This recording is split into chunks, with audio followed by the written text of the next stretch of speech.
એટલે હવે હમણાં છે ને તારી કાકી પેલું પેલું રાંધવાના શો જોયા કરે છે, રસોઈ શો ને કિચન એક્સપ્રેસ ને એવું બધું. હા તો મેં એક દિવસ કીધું, મેં આખો દિવસ આ બધું જો કરે છે, આ કિચન એક્સપ્રેસ રસોઈ બધું, પણ આનો કઈ ફાયદો થયો?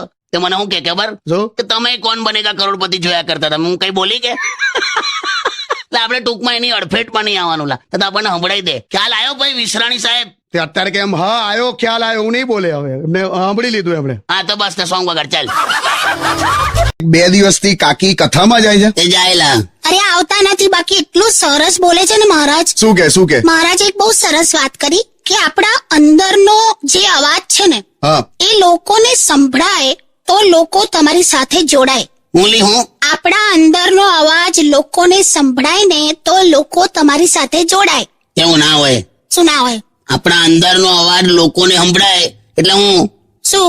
નસકોરા. બે જાવ ને હવે. એ જ થયું ને, આપણા અંદરનો અવાજ લોકોને સંભળાય એટલે નસકોરા. જો સંભળાય તો લોકો તમારી સાથે જોડાય ના, તમારાથી છૂટા પડી જાય. બેચન તમે તમારું લોજિક તમારી પાસે રાખો યાર. પેલા મહારાજનું ને તમે ક્યાં તમારું બધું ગોઠવો? તમે જાઓ કથામાં. મેં તો ઘરે જ અનુભવ કરી લઉં છું આનો, કેમ કે મહારાજની કથા હોય કે પત્નીની વ્યથા હોય એ એક જ જેવી હોય. કશું સમજ ના પડે તો ધ્યાન દઈને હોંભળ્યા કરવાનું બસ. તું જે પેલી હોશિયારી મારે છે ને, મારા નરેશભાઈ, મારો નીરુ, પેલા કોણ બાલ્કનીમાં બોડી બતાડે તે? તારી એ જે છે ને નરિયાએ તો હિંચકા પર બેઠા બેઠા મને નળિયું માર્યું, એમાં આંખ સૂજી ગઈ. જો પણ બધા નબળા માણસને એ મારે જ છે. એટલે તો તું કેવા શું માંગે? કાકા તમને નબળો કીધો. તું જતો રે, આને હવે આ પર્સનલ થઈ. શું ચેલી અચાનક મને આંખમાં વાગ્યું ના હોત ને તો તને જોઈ લેત. ગમે તે હોય, બાજુવાળી સુશીલા પણ કહેતી હતી હું કે હું નબળો છું એમ? ના ના, તમે માર ખાધો. એ તારી સુશીલાને કહેજે કે હું એટલો બધો સ્ટ્રોંગ છું કે લોખંડની તોપ ઉપાડ લઉં. હવે એ દિવસ ખાલી લેંગો ઉપાડીને હરખું ભાગ્યા હોત ને તો આજે માર ના ખાધો હોત. હાટ હાટ હાટ, ચાલ હવે.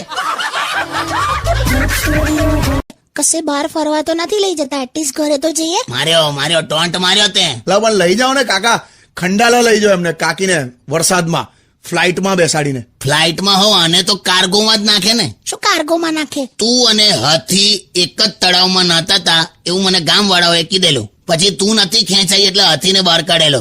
નહીં બોલું હવે તમારી સાથે, કશું કોઈ દિવસ નહીં બોલું. એવું ના કરાવે હોય. ના. બેબી. શું? એલિફન્ટ. જો છે ને, ખાડા તો જોઈએ જ નહીં વરસાદમાં. મન તો આ તારા ગાલનો ખાડો પણ નહીં ગમતો. ખાડો નથી, આ ડિમ્પલ પડે છે. સ્માઈલ આપું ને ત્યારે. હા, તે નગરપાલિકાને કહીને ભરાઈ દે બધું. જાવ ને યાર. ટૂંકમાં મને છે ને આ ખાડા વાળા રસ્તા ગમતા જ નહીં. હા, એટલે નો ડાઉટ મેડિકલી આપણને મફત ઈલાજ મળી જાય. શું? ખાડા ને મફત ઈલાજ ને શું લેવા દેવા? ખાલી રિક્ષામાં બેહીને આ રસ્તે નીકળ, કિડનીની પથરી એમને ના નીકળી મને કેજે. છે ને ભઈલું, જોયું ને તે વરસાદમાં રોમેન્ટિક ની વાતો પરથી આપણે શરૂ કરેલું, કિડનીની પથરી સુધી આવી ગયા. બોલ, આવું જ થાય છે ઓલવેઝ મારી સાથે. કાકા આવું ના કરો ને યાર, કે આ વરસાદ બેઠો છે ને તો તમે કાકી સાથે કેટલા રોમેન્ટિક. જરાય નહીં. તું વરસાદના માહોલની વાત કરે ને તો આ રસ્તાના ખાડાની વાત કરે. તું રોમેન્ટિક વાતો કરે ને તો આ કોઈ રિયાલિસ્ટિક વાતો કરે. અલી પણ રસ્તાના ભૂવામાં કેટલા ફૂવા પડી ગયા ખબર? બસ બોલ્યા હા, ભૂવા ફૂવા. શાયરી નહીં સંભળાવતો, આવી ઘટના સંભળાવું છું. ખાડા તો જોઈએ જ નહીં વરસાદમાં. મન તો આ તારા ગાલનો ખાડો પણ નહીં ગમતો. ખાડો નથી, આ ડિમ્પલ પડે છે. સ્માઈલ આપું ને ત્યારે. હા, તે નગરપાલિકાને કહીને ભરાઈ દે બધું. જાવ ને યાર. તારા પપ્પા હજુ ખેતરમાં જાય છે ને માટીથી હાથ ધુએ છે. કહું પપ્પાને વચ્ચે ના લાવશો, મને એમનું શીખવાડેલું બધું યાદ છે. તારા પપ્પા સોશિયલ ડિસ્ટન્સિંગ ને શું કહે છે ખબર છે? સામાજિક આઘોરે. શું સામાજિક આઘોરે? હા, આવું બોલે. તને આઇસોલેશન એટલે ખબર છે?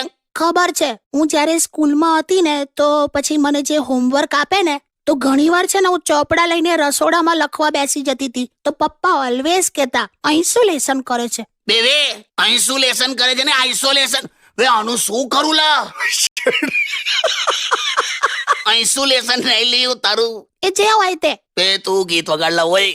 વગાડું છું. સ્ટેડિયમ વિથ કિશોર કાકા only on radio city 91.1.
Hello hello ભૈલુ. અરે કાકી ક્યાં છો યાર? અરે હમણાં તો ઘરે જ છું. ક્યારે આવો છો? સ્ટુડિયોમાં ક્યારે આવો છો? કહો. અરે હમણાં આવવાની જ છું. પણ પેલા બેઠા છે, હું છે સાંભળો. હા આપણા પેલા જે બાજુવાળા છે ને, એમણે છે ને 55 ઇંચનું હમણાં LED ટીવી લીધું. બોલો તે તો આમ એટલે આમ તમે ના લઈ શકો? બરાબર, તમે ફેરવાય. ના ના ઉપર સાંભળ, હા. જો એ 55 ઇંચનું LED ટીવી લે એનું કારણ છે કે એની પાસે છે ને તારા જેટલી બ્યુટીફુલ વાઈફ નથી, એટલે એને ટીવી જોવું પડે છે. મારી પાસે તો તું છે બકા. હું શું કામ ટીવી જોઉં? તને ના જોયા કરું? સાચે? વાવ. ક્યારે આવે છે હમણાં? બસ આ નીકળું જ છું. હા મૂકી દે. વાહ કાકા, શું પણ છે ને કાકા, મેં એટલું જોયું છે, તમે કાકીથી આમ ગભરાવ છો તો ખરા જ. તે ગભરાવું પડે એવું કર્યું છે એને ભૂતકાળમાં, એટલે એટલે મને નવા લગ્ન થયા ને તો મેં છે ને એને ગભરાવા માટે પેલી પ્લાસ્ટિકની ગરોડી લીધેલી. હું પેલી પ્લાસ્ટિકની આવે ને આમ ગભરાઈ જાય આમ પેલું નહીં. હા, પ્લાસ્ટિકની ગરોડી. મને એમ કે આ ગરોડી હું આમ લઈ જઈશ ઘેર અને એની સામે આમ ફેંકીશ ને તો એવી જોરદાર ચીસો પાડશે. પછી હું પ્લાસ્ટિકની ગરોડી લઈને ઘેર ગયો ત્યારે મને એવું ખબર પડી કે એ જીવતો સાપ પકડીને ઘરની બહાર કમ્પાઉન્ડમાં નાખવા ગયેલી. ત્યારથી હું ગભરાઈ ગયો છું લા. એટલે આવું છે. Stay tune with radio city 91.1.